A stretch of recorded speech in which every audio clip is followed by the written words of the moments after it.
नमस्कार शेतकरी मित्रांनो, आज आपण कापसा संदर्भातील अपडेट पाहणार आहोत। काल अकोटला 8,800 रुपयाची जी पावती आपण व्हॉट्सअप ग्रुपवरती पाहिली असेल, मग त्या ठिकाणी सर्वच कापूस हा 8,800 रुपये या भावाने गेला का, किंवा सध्या मार्केट काय आहे, ही संपूर्ण माहिती आपण या व्हिडिओच्या माध्यमातून घेणार आहोत। त्यामुळे व्हिडिओ शेवटपर्यंत पहा। चॅनलवरती नवीन असाल तर चॅनलला सबस्क्राईब करा, व्हिडिओला लाईक करा आणि आवडल्यास शेअर करा।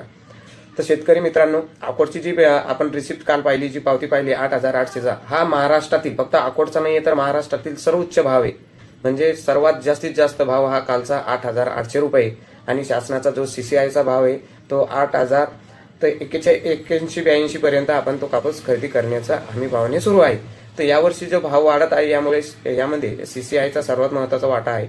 कारण ज्यावेळेस सर्वसाधारण मार्केटमध्ये व्यापाऱ्यांकडून 7,000 ते 7,500-600 पर्यंत भाव हमी खरेदी सुरू होती, त्यावेळेस हमी भावाने मात्र सीसीआय ठामपणे आपली खरेदी सुरू होती, आणि त्यामुळेच हे भाव वाढलेले आहेत। आणि आतापर्यंत हाती आलेल्या माहितीनुसार की सर्वसाधारण भाव हे 8,000 ते 8,400 पर्यंतच आहे। 8,800 हा सर्वात जास्त भाव आहे, आणि कमीत कमी भाव हा 7,700 ते 8,400च्या दरम्यान आहे, जो सरासरी भाव आपण म्हणू शकतो।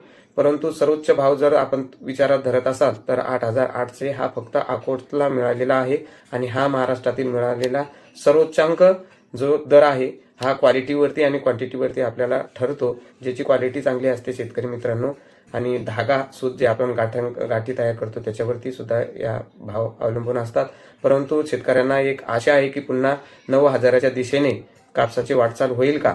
तुम्हाला काय वाटतं? कमेंटमध्ये नक्की सांगा, आणि चॅनलला सबस्क्राईब करा, जेणेकरून तुम्हाला अशा पद्धतीचे अपडेट देण्यात येईल।